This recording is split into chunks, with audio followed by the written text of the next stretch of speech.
Kita nggak akan ditanya oleh Allah, kenapa kamu menyalahi orang banyak? Tidak.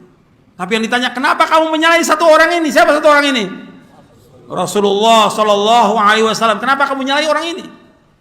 Allah menyuruh untuk mengikuti beliau, nggak ada yang lain. Bukan mengikuti kiai, bukan ustadz, bukan habib, bukan imam. Ikuti ini satu orang, yaitu Rasulullah SAW. Kenapa kalian nggak ikuti dia? Justru kalian lihat orang banyak, ikuti orang banyak, ikuti nenek moyang. Akan dihisab oleh Allah. Karena Allah menyuruh untuk mengikuti satu orang ini, yaitu Nabi Muhammad SAW. Makanya ketika orang masuk ke liang kubur, ditanya berapa pertanyaan? 3. Man rabbuka, wa man nabiyuka, wa ma dinuka. 3 pertanyaannya. Siapa Rabb kamu? Maksudnya, bagaimana kamu beribadah kepada Allah? Kamu mentauhidkan Allah atau tidak? Akan ditanya oleh Allah. Yang kedua, apa agama kamu? Wa ma dinuka. Yang ketiga, wa man nabiyuka. Siapa nabi kamu? Bukan sekedar menjawab Nabi Muhammad, bukan. Kamu itiba tidak pada Nabi Muhammad SAW. Paham ini? Bab ini makna syahadat Muhammad Rasulullah. Kalau makna syahadat Muhammad Rasulullah, itu maknanya 4 makna syahadat Muhammad Rasulullah. Yang pertama, ta'atu fima amar. Yang kedua, tasdiqu bima akhbar. Yang ketiga, wajtinabu ma naha anhu wa zajar. Yang keempat, wa la yu'badallahu illa bima syara'. Mana syahadat Muhammad Rasulullah, yaitu ta'atu fima amar, mentaati beliau apa yang beliau perintahkan. Wajib taat mutlak pada beliau. Sami'na wa ata'na. Kemudian yang kedua, wajtinabu ma nahan wa zajar. Tasdiqu bima akhbar, membenarkan apa yang beliau sampaikan. Semua yang berita, riwayat yang sahih wajib kita benarkan. Yang ketiga, wajtinabu ma nahan wa zajar, menjauhkan apa yang beliau larang. Wajib menjauhkan yang beliau larang. Apa aja? Yang pertama kali larangan yang paling besar apa?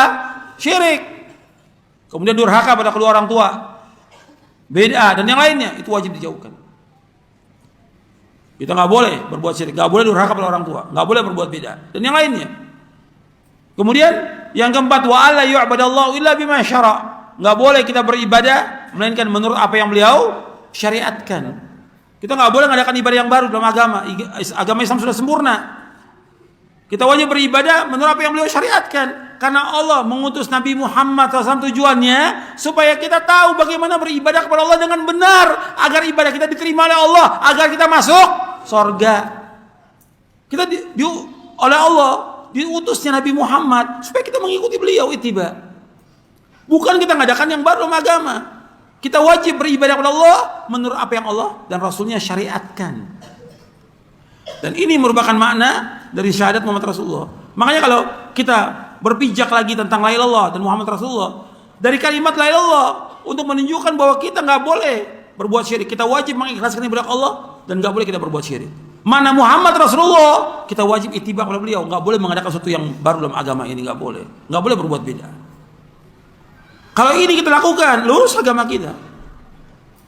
Nah, kebanyakan manusia menyimpang, ya karena itu udah tahu, kemudian mereka nggak mau terima. Sudah tahu, mereka masih mengadakan yang baru dalam agama. Sudah tahu, mereka tidak mau sampaikan tentang tauhid. Sudah tahu, mereka masih berbuat syirik. Kalau di sini kalau sudah tahu kebenaran, kemudian mereka tidak mau mengikuti kebenaran, berarti di sini mereka mengikuti apa? Hawa nafsu. Makanya Allah menyebutkan dalam Al-Quran, ketika mereka tidak mengikuti apa yang didakwakan oleh Nabi Muhammad SAW, mereka menolak atau mereka tidak laksanakan, berarti mereka mengikuti hawa nafsunya. Sudah begitu, sesat atau tidak? Sesat.